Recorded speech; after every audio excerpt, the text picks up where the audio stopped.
رنل سر روشا با کوره کردستان کو اول نزدیکی زترج هفت روزانه کو دورپیج عالی ارتش ترکیه و هزن پلیسان ین تایبەتی ترکیه لسری باجاری خورد کریا و نهاجی نزدیکی سی پارلمانتارن هدف و خلک باکور برف وی باجاری چنو و رگری لوان تدکرنج عالی هزن تایبەت و هزین اولکاریان ترکیه بو گوتو بشکنن لسر وکن نها برهان رؤوف شارازال کاروبارن ترکیه لباجار سليمانية لاستوديو ماب مرة.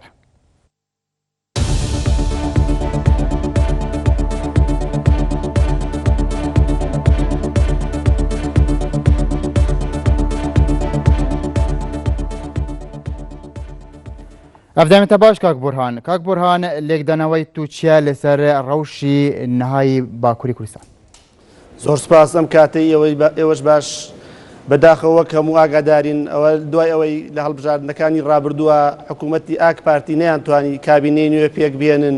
و دوای تەواوبوونی ماوەی یاسایی خۆی بۆ پێکهێنانی کابینەی حکوومەت لە تورکیادا حکوومەتی ئاک پارتی و ئەردۆغان و داود ئۆغڵ لەسەرەوە بڕیاریان داوە کە لە 11 ئینتیخاباتی هەڵبژاردننی پێشوەخت بکەن بۆی حکوومەتی تازە پێک بێنن لەبەرەوەی ئەوان لە دوو دەوری ڕابردووە بە تاک و تەنیا و بە تاک حیزب کەوە کە لە مێژە لە تورکیادا نەکراوە یەک حیزب لە 50 ساڵی ڕابردووە کابینی حکوومەت پێک بهێنێت ئەوان لەوە ڕاهاتبوون کە دوو کابینەی تەنها بە ڕەهایی خۆیان بە تاک و تەنیا وڵات بەڕێوە بەرن بەڵام لە دوای پێشهاتەکانیان دوای ئەو ڕادە لە دەنگدانیان بۆ بەدەست نەهات و ئێستاش نەچوونە ژێرباریەوەی لەگەڵ حیزب ئۆپۆزیسیۆنەکانە حکوومەت و کابینەی نوێ پێک بێنن لەبەرەوە ئێستا لە هەوڵی ئەوەدان بۆ هەڵبژاردننی پێشوەخت ئەنجام بدەن من وای دەبینم بۆ هەڵبژاردننی پێشوەخت ئەیانوێ بە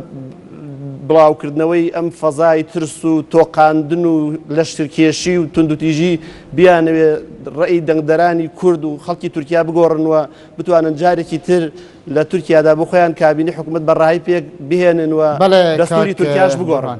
کاک بڕوان کەواتە ئەم شەڕە بۆ ئەوەیە کە هێزی کە ئەکپاری ناتوانانی حکوومەت پێک بینیت لەبەر ئەوە ئەم شەرە دەست پێ کردووە. بەڵێ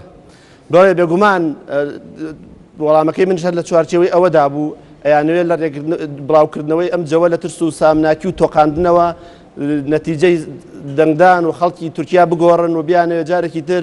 درێژە بە سیاسەتەکانی خۆیان بدەن و دەستوری تورکیا بگۆڕن و نیزامێکی ڕئاسی مطلق کە ئەردۆخان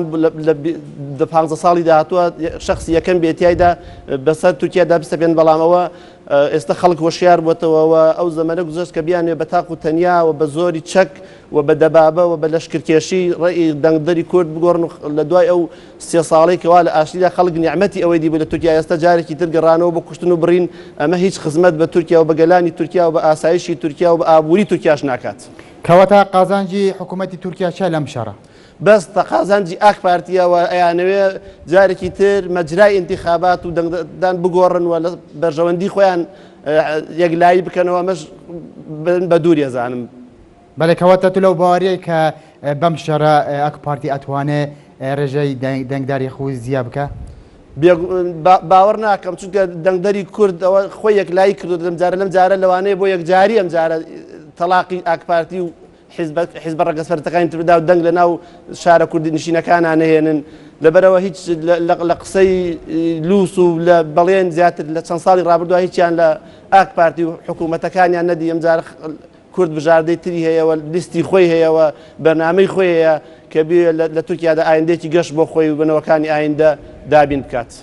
بەڵێ دەربارەی ئابلوقەکەی کە لەسەر شاری جزیرە هەیە چی تەکتیکێک لەم ئابلوقە هەیە؟ بێگومان ئەمەش خۆتەزانن خەڵکێکی زۆر و ڕوبەرێکی گەورەی کوردستانی باکوور کوردنشینەوە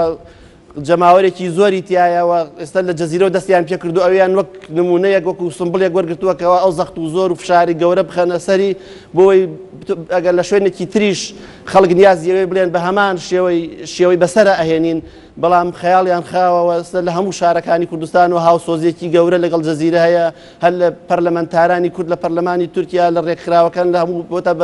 بە پێ و بە ڕێپێوان بەرەو ئەوێ دەڕۆن و هەموو خەڵکی کورد لە هەندەران و لە هەموو شوێنەکانی تر هاوسۆزن لەگەڵ خەڵکی کوردستانەوە خەیاڵیان خاوە بتوانن جارێکی تر بە زەبر و زەنگ و زۆرداری ئیرادەی خۆیان بەسەر خەڵکی باکووری کوردستاندا بسەپێنن. بەڵێ لە داوین لە دوانەکەی کەچێکێک هەجێگە داوا لە خەڵکی باکوور کرد ڕاپەرین بکەن ئایا ئەم ڕاپەرینە چەند خزمەتی کورد ئەکە؟ وڵاهی هەر بە پرۆسی بە ئاشتی و ئەگەر ڕاپەڕینیش بکرێت هەر بە سلمی و بێ ئەوەی پەلاماری دام و دەستگا گشتیەکان بدرێت گیانی خەڵکی سڤیل بپارێزرێت لە شوارچەوەی مەدەنی و دەستوریدا کارێکی باشەوە غێری ئەوە دەستبردن بۆ توندوتیژی باوەڕ ناکەم خزمەت بە کێشەی کوردکە بەڵام ئەمەش کە خەڵکی کوردستان ڕاپەڕێ و بێتە سەرشەقامەکان ئەمە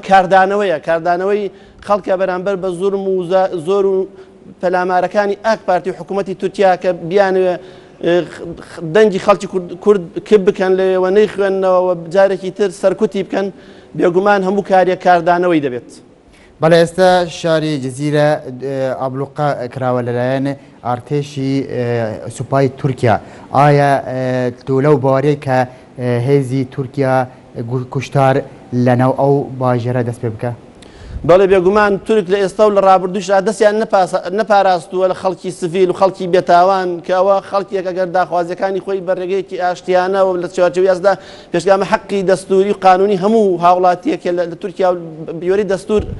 زامن کراوە بەڵام ئەگەر ئەمڕۆ حکوومەتی تورکیا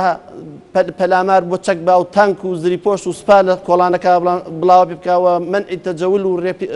جموجۆڵ لە شارەکە پێ ئەمە کارێکی خراپەوە نەتیجەی باش نابێەوە خەڵکی کوردستان ئەمە نەک لە جەزیرە ناوەستێت هەموو باکووری کوردستان دەگرێتەوە ئایندەیەکی باش بۆ حکوومەتی تورکیا چاوەڕۆ ناکرێت چونکە ئەوان ئەگەر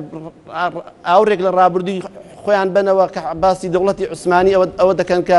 700 ساڵ حکومیان کردووە هەر لە شیمالی ئەفریقا و شەرقی ئەوروپا و ئاسیا و ئەنازۆڵ لە دەستیانە بووە هاتۆتە سەر ئەو حدودی ئێستا لە بەردەستیانە بە زوڵم و زۆر و زۆرداری داگیریان کردووە ئێستاش ئەگەر بە عەقڵانەوە لە چوارچەوەی عەقڵ و مەنتیق و ڕێزگرتن لە خەڵکی تردا نەبێ بێگومان سنوورەکەیان زیاتر لە قاڵب ئەدرێ و نزیکی ئەنقەرەش ئەبێتەوە. بەڵێ کاک بورهان بوو ئەوروپا و ئەمریکا لە ئاستی ئەم ئابلوقا کە لەسەر باکووری کوردستانە بێدەنگە بەداخەوە شتێکی ترە لەو کەیل بمکیالێنێک کە عەرب دەڵێ بەدوو مکیال دایمەن ڕووداوەکان دەپێون ئەگەر لە کۆبانی و لە باشووری کوردستان لەگەڵ هاوسۆزی لەگەڵ کوردە هەبێت لەبەر ئەوەی تورکیا لە حلفی ئەتڵەسیایەوە هەچەنە لە حلفی ئەتڵەسیا زۆر ئیلتیزاماتی بە حلفەکەوە نەکردووە لە ئەحداثەکانی 12 ساڵی ڕابردووە کە لە شەڕی 2030 ڕزگارکردنی عێراقدا تورکیا بەشداری نەکرد لە شەڕی داعش لە دوای ساڵێک یەتە ناو هاوپەیمانیەتەکەەوە ئیلتیزامی نەکرد دەبوو ئەمریکا هەڵسەنگاندنی بۆ کردای هەچەنە زۆر دەنگیش لەناو ئەمریکادا هەبوون باسی ئەوەیان دەکرد کە تورکیا لە حلفی ئەتڵەسیەوە دەربندێ لەبەرەوە ئیلتیزامی نەکردووە هیوادارم ئیدارەی ئەمریکی و ئیدارەی ئۆباما بەخۆیانە بچنەوە چاو بۆ هەڵوێستانیان بگەڕنەوە لە چاو خڕکردنی خەڵکی کورد و داپڵۆسینی خەڵکی مەدەنی و جێبەجێکردنی داخوازیەکانی خەڵکی مەدەنی و نەتەوەیەکی 20 میلیۆنیدا بێدەنگ نەبن. بەڵێ ئێستا لە تورکیا جیاوازی لە بینی کەسی سیاسی و کەسی کە داوای شەڕەکە و چەک پێەتی هیچ ناکرێ ئایا بوو ئەم تورکیا وەکە کە جیاوازی لە بینی پەکێکە و هەدەپە نەکرێکە پەکێکە چەک پێ و شەڕەکە و هەدەپەش سلمیە و سیاسەتێکە بڵێ ئەوان لە ئەوان کورد هەر کووردە ئەوەی کەەوە لە قەندیل ئەوەی گەگەریلای ئەوەی لە ئیمرالی ئەوەی لە پەرلەمان ئەوان بە یەک دیدەوە بەداخەوە سەیرێکەکەن دەبوو ئەو گەر خەڵکێک بێ بیر و باوەڕەکانی داخوازەکانی بە چەک بە شەڕ بسەبێن ئێستا خەڵکێکی تر هاتوۆتە پێشەوە لە تورکیا هەکباتی یانەوە لە ڕێگەی پەرلەمانی و لە ڕێگەی یاسا و لە ڕێگەی دەستورەوە مافەکانی خەڵکی کورد بسەپێنن دەبوو لەگەڵ گۆڕانکاریەکانی ئەم دنیای تازە و سەردەمی تازە و سەردەمی پێشکەوتنە گەورانی کە لە دنیادا هاتووە دەبوو ئەوانیش گۆڕانکاری لە عەقڵێتیان نابێت لەگەڵ لە ڕێگەی پەرلەمان و دانووسان و یاساوە داخوازیەکانی خەڵکی کورد و مافەکانی میلەتی کورد لە باکووری کوردستانە جێبەجێ بکەن نەک جارێکی تر بگەڕێنەوە بۆ کوشت و بڕین و کە هیچ ئەنجامێکی نابێەوە تەجروبەکانی ڕابردوو 100 ساڵی ڕابردوو ئەوەی بۆمان سەلماندووە کە بە شەڕ و بە کوشتار و دەپاڵپسین وەگەر چۆن لە باشووری کوردستان حکوومەتەکانی لە چەکی کیمیایی و ناپاڵ و هەموو جۆرێکی ژنۆستایت دەستیان نەپاراست و کەچی هەر ئەنجامێکیان دەست دەکەوت جگە لە ماڵوێرانی و لە ئاحکاما کورد هەر بە مافەکانی خۆی گەیوە لە تورکیاش هیوادارم بەخۆیان نەبچنەوە ئەو تەجروبانەی کوشت و بڕین و زۆر و زۆرداری هیچ ئاکامێکی نابێ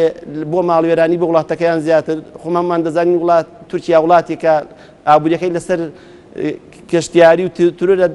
کە ئەمە زیانی گەوریان پێدەگەێنێەوە هەرز بە ئابوووریەکەیان دێنێت دەتوانن بە چارەسەرکردنی کێشەی کورد گرنگی بە مەشاری و پرۆژە گەورەکانیان دەن کە بەرنمەیان بۆداناوە و وڵاتەکەیان زیاتر گەشە دەکات و خزمەت بە مرۆڤایەتیش دەکات. بەڵێ کاک بورهان تورکیا سوپای تورکیا توانای ئەوە هەیە بچە ناو شاری جزیرێ و شاری کولان بکە لەگەڵ هێزەکانی تری کورد. بەڵێ ئەوەیە دەبینین تورکیا سوپایەکی هەیە لە هێزێکە لە ڕیزی سوپایەکەمەکانی دنیاە و لە حلفی ناتوایە و باشترین چەک و چۆڵی لەبەردەستایە و خەڵکی جزیرەش خەڵکێکی لە ئیرادە و عەزم و پۆڵاینی خۆیان زیاتر شتێکی تریان نییە. ئەگەر بچێ بتوانێت بچێتە ناو شارەکانی کوردستان و جزیرە و کوێش داگیرکە بەڵام ناتوانێت دڵی خەڵکی کوردستان و ئیرادی خەڵکی کوردستان دەستەمۆ بکات. بەڵێ زۆر سپاس بۆ بورهان ڕەئوف شەرەزە لە کاروبارên تورکیا کۆپایەکە ڕاستەخۆ لە ستودیۆی ما لە سلێمانی مەڕە بوو. زۆر سپاس.